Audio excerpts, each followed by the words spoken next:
Greetings, welcome back. I'm going to be going into verse 7 of chapter 1 today. You remember verse 6 says, I am astonished that you are so quickly deserting him who called you in the grace of Christ and are turning to a different gospel. Now, they're turning to a different gospel, but Paul is quick to add the next verse. Not that there is another one, but there are some who are troubling you and want to distort the gospel of Christ. Okay, now, he's very quick to add that second verse, not that there is another one. In Paul's mind, there was only one gospel.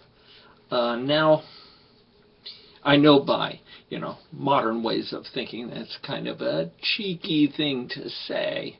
The modern world does not like any hint of being exclusive. And to say that there is only one gospel is a very exclusive kind of thing. And so we'll be kind of talking about that as we proceed. What it means that Christianity is such a exclusive way of thinking. But the first thing I think that we should consider when we look at this verse is that it wouldn't have sounded that same way to Paul's contemporaries. I mean, Paul is definitely saying that there is only one gospel. There isn't any other gospel. But let's put this into the context of his time. The Christians were the first ones to use the word gospel as the name for the message that they were preaching. We came up with the word. It's not clear that Jesus himself used the word. The gospel writers, the Matthew, Mark, Luke, and John, they used the word gospel to mean what Jesus was preaching. But it's not sure that he himself used the word. That was really a Christian word adopted by Christians to describe what they were preaching.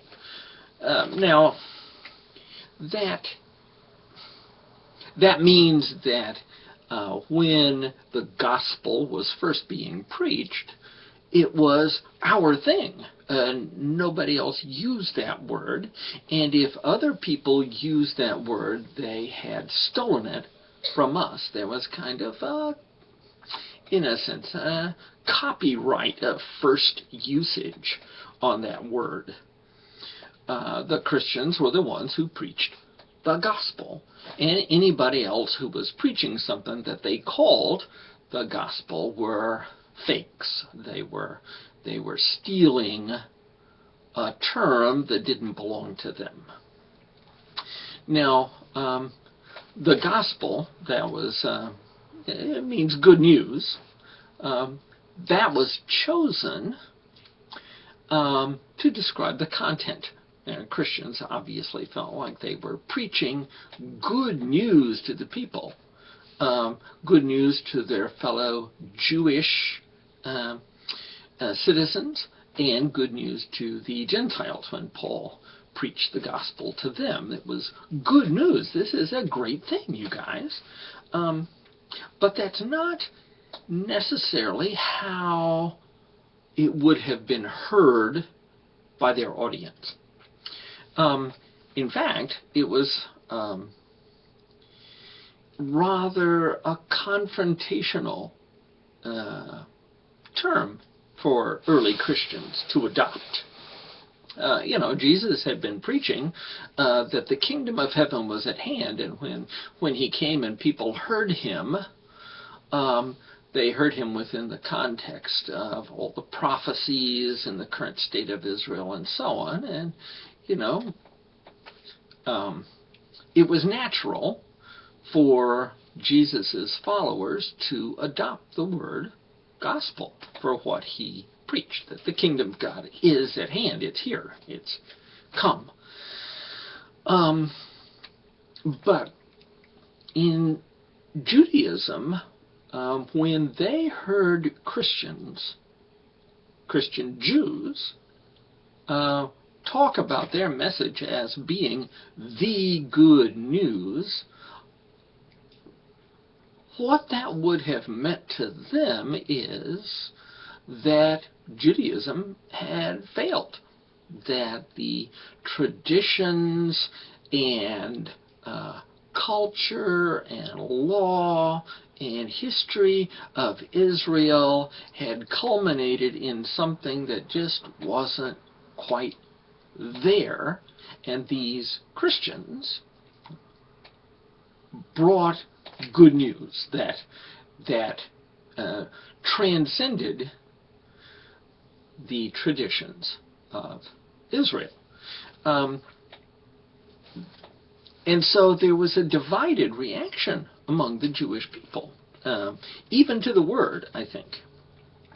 There were some, of course, in Israel who had a negative experience with their own culture, their own religion. Remember, Jesus described the Pharisees as heaping burdens on the poor and not lifting a finger to help them carry those burdens. And there were people within Israel who did genuinely feel that they suffered under their own traditions. And to those people, of whom Peter and James and John and the other disciples are representative, they received the message that Jesus taught and that they adopted and then began teaching on their own as really good news. This was relieving them from this burden that they felt they had been bearing.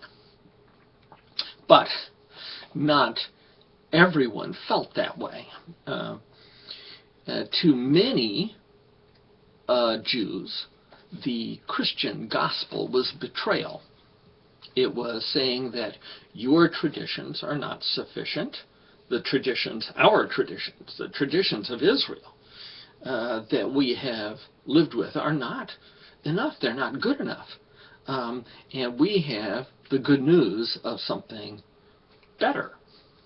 To get something of a feel for how this would have come across, imagine that you are at a 4th of July celebration and you're really getting into the patriotic spirit and the flags and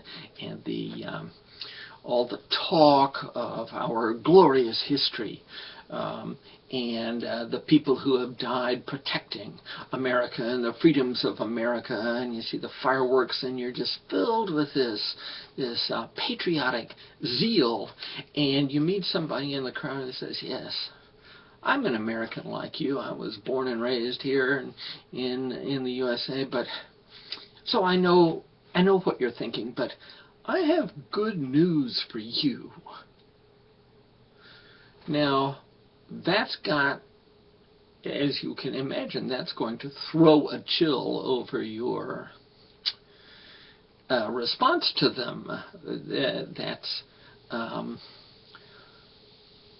That's going to sound like a confrontation, a betrayal, a compromise of your values, your traditions, your loyalty.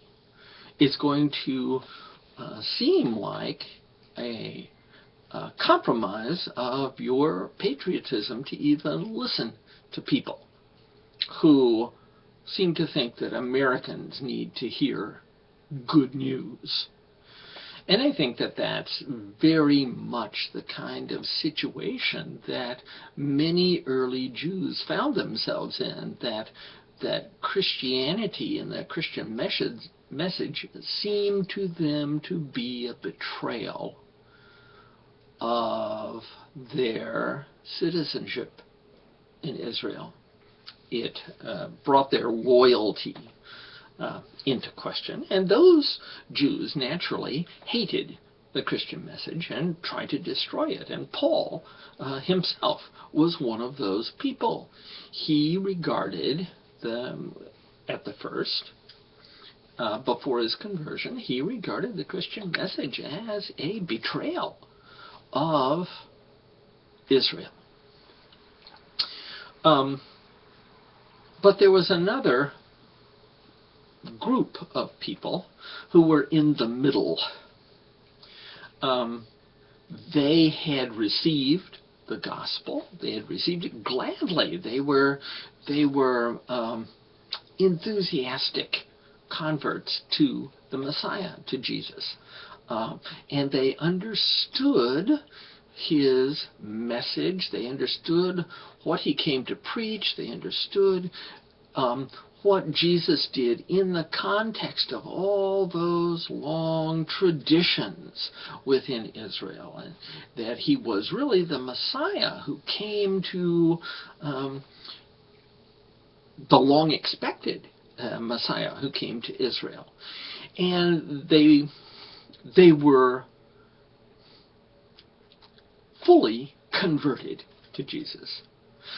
But there were unexpected consequences of the kingdom of God being at hand. There were implications of the gospel that they hadn't realized would be there. And I think that's exactly the situation that the letter to the Galatians was written to address. There were all these Jewish Christians, these followers of the Messiah, who were utterly dismayed at where this gospel that they had believed was leading. They saw Gentiles coming into the church, and by this time it was flooding into the church. Many converts.